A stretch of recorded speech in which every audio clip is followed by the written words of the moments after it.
Hello everybody and thank you for joining me. This is Ciara from Ciara T Designs, and today I have this watercolored floral trims A2 card to share with you. So let's jump right in. So as always, I do like to cut down my cardstock. I'm going to use an A2 sized base, and then I cut my black mat down to be about 1/8 of an inch smaller than my A2 base, and then I will cut the Distress watercolor cardstock down to be about 1/4 of an inch smaller than the A2 base, so that I get a thin border all the way around. That's just kind of the look that I really like. You don't need this if you want to kind of just do the whole panel, which is 4 1/4 by 5 1/2, but I really like this look, so I do tend towards it. And then I brought in the Tim Holtz Floral Trims stamp. I've used this stamp a few times. I love it. It's so pretty. But I also have a Waffle Flower Mat in my Misti. It's clear, you can't see it here, but that's what I'm using to hold that cardstock. And I am going to stamp on the textured side of my watercolor cardstock. Now, I should have removed the Waffle Flower Mat from my Misti, because normally with red rubber stamps, you don't keep that in. However, I was lazy and I just wanted to see if I could stamp on top of it regardless. And it does work, but it isn't quite as crisp as it would be if you had just removed that. So keep that in mind if you kind of choose to leave that in your thing. And then I did pull my cardstock out, and I'm going to show you just how super easy it is to clean up this Waffle Flower Mat. This is Versafine Onyx Black ink. It is it's for watercoloring, but it cleans up really easily. So I'm just showing you how quick and easy that was to clean up. And then I chose to use my watercolor pencils. These are the Distress Colored watercolor pencils for this. Tim Holtz, I believe, like today or yesterday, brought out all of the rest of the colors. So this is set 1, 2, and 3. These came out whenever he announced them originally. And now, as of today or yesterday, he's brought out all of the colors, so you can now have all 72 colors in these watercolor pencils. So because he brought them out, I was like, oh, I haven't used these in forever. So I thought it'd be a really good idea to bust them out and use them on a really pretty image. So of course I went with a floral, and I am going to use vibrant colors because you guys know that that's kind of my jam. I love them. And now personally, for me, I like to kind of use them as like a pigment stick rather than going straight onto the cardstock with the colored pencil, which you can absolutely do. I choose not to use them that way. I like to kind of just you could use a regular paintbrush and water. I'm using the Detail watercolor brush here, but you could do either way. And then I color in each petal, not side by side. So I'm going to see me color 2 of these ones that I'm going to make pink here. And for my 2 shades of pink, I can tell you exactly which colors I used, but you can't buy them separately at this point. So if you're going to buy them, you'd have to buy the sets. And I don't know exactly what set they came out of. I just used all of the sets. I'll have that in the description down below if you're interested. But for the pink, I used Kitsch Flamingo as my light color, and then picked Raspberry as my kind of shading color. For the blue, which is what you see me doing here, I actually used a shaded Lilac as my base color, which is a purpley blue, but I felt like it gave it a nice base. And then I used Prize Ribbon as my darker color. For the purple flower, which is you're going to see me do after I've painted my blue flower, it was Seedless Preserves as my lighter color, and Villainous Potion as the darkest color. And then for the yellowy orange flower, which is going to be at the end of these like this cluster of flowers, I used Mustard Seed and then Crackling Campfire. So it's not just yellow, it's a yellowy orange, but I think it turned out really pretty and kind of brought something a little extra to this panel. And then for the greens, which I did all of the leaves in, I used Twisted Citron and Rustic Wilderness as the 2 colors that I used for all of the leaves. And then I decided to go around the outline with Speckled Egg. You'll see that a little later. I did a really, really faint wash of it just to kind of create some interest.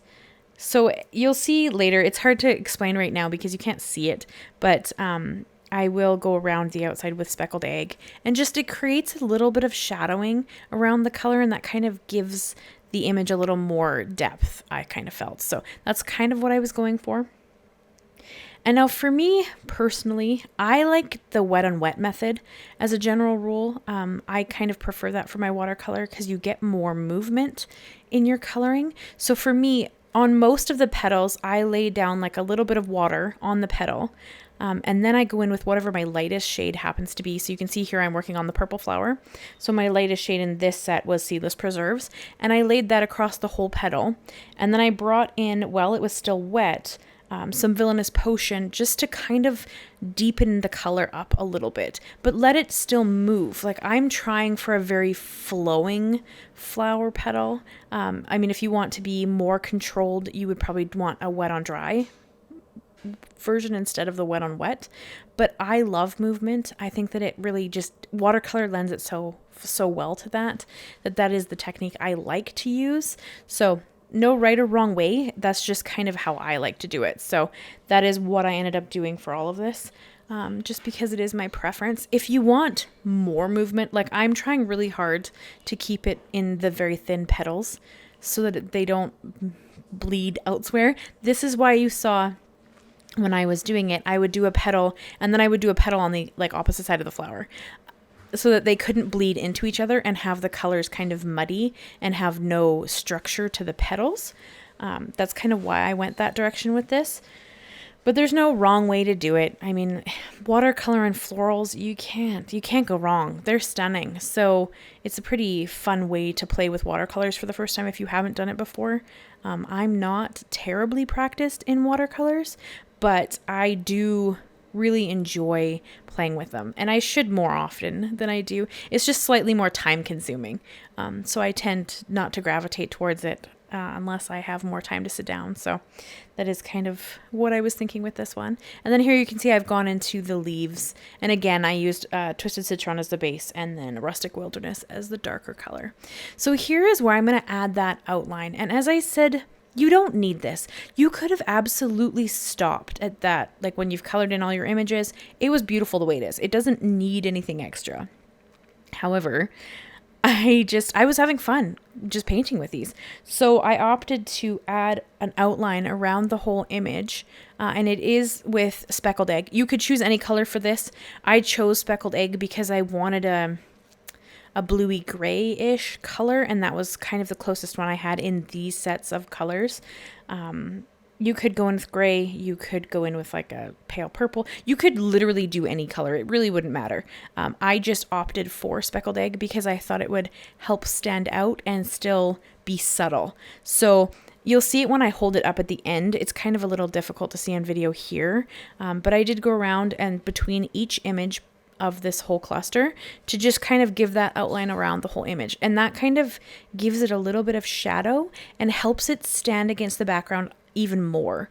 And it's just something I like to do. As I said, you don't have to. You could have finished once your watercoloring was done. And I mean, you could go in with a second wash of watercolor too if you wanted to deepen up the darker color. I chose not to. I loved how these flowers came out. They were kind of a loose watercolor, which not so loose that they're not staying within the shape, but I mean loose as in I just let the colors do whatever they wanted to do within the petal. After I had laid down both colors, I was really happy with how they turned out, and I chose to just leave them the way they were. And then I lost a little bit of the center detail when I did the watercoloring. So I'm going to go back in just with any fine liner would work. This is a Pilot. I don't think you even get this pen anymore, but it's just a fine liner, a black fine liner. And I went and added the little stamen back into the centers because I had lost them. The watercolor kind of went over top and you couldn't really see them as well anymore.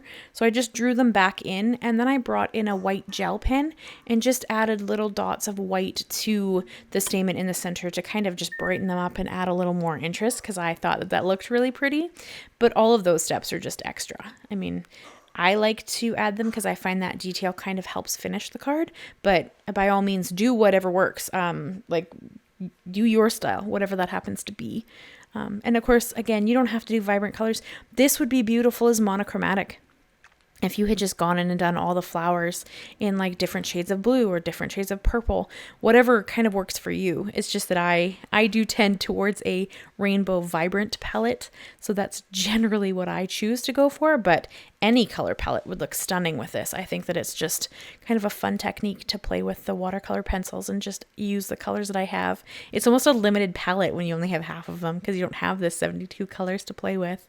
But I had a lot of fun making it. And then I did choose to splatter on just a little bit of Perfect Pearls just to add a subtle shimmer to this after I adhered it down to my card base. And I did use my Misti to weigh it down just because the paper had gotten a little bit warped with all the water I had added. And for my sentiment, I actually brought in this Tim Holtz label sticker. This one says "Thank you, friend," and I just chose to separate "thank you" and "friend." And then I used some black thin 3D foam squares just to add a little bit of height to my sentiment, just so that it stood out a little more. You don't need to do that. It's just something that I thought would be fun because I like to add dimension, and this card is still quite flat, so it would mail really easily, but this adds just a touch more dimension and has the sentiment stick out just a little more. Although it does kind of on its own because it is black against that white background, but I think that it turned out really, really pretty. So I like how that kind of went together. But yeah, that is pretty well the card I have for you guys today. Are you going to get the pencils? Did you get the pencils when they came out the first time, these 3 sets? Are you going to get the new 3 sets? Because then the whole color palette is together, other than you do have to buy, what is it? Scorched Timber separately, just because it's the only pencil that came out as like a one-off pencil to have the full set of 72. But you know that I will eventually get all the colors because I'm a bit of a completionist. At least when it comes to Tim Holtz stuff, I'm really bad that way. Like I have all of the mica sprays, but I don't own all of the stains or the oxide sprays, but I own all of the oxide ink pads. And I now, as of today, own all of the ink minis. So I'm kind of, I don't know, Tim Holtz, I just love his stuff so much. So I end up kind of collecting some of it, which is horrible. You guys know I'm a big believer of using what you have, but it's one of those things where it's hard to want to use it. Sometimes I just want to collect it and look at it, But yeah, so that is the card I have for you guys today. Hopefully you can see it in all of its glory here in that little outline with the speckled egg that kind of just finished off the card for me, in my opinion. But I think that it turned out really pretty and I'm really happy with it. So I'd love to know what you guys think. Leave me a like, leave me a comment, and consider subscribing if you haven't already. I do new videos every Monday and Thursday. Thank you so much, guys, and I will see you again very soon. Bye-bye for now.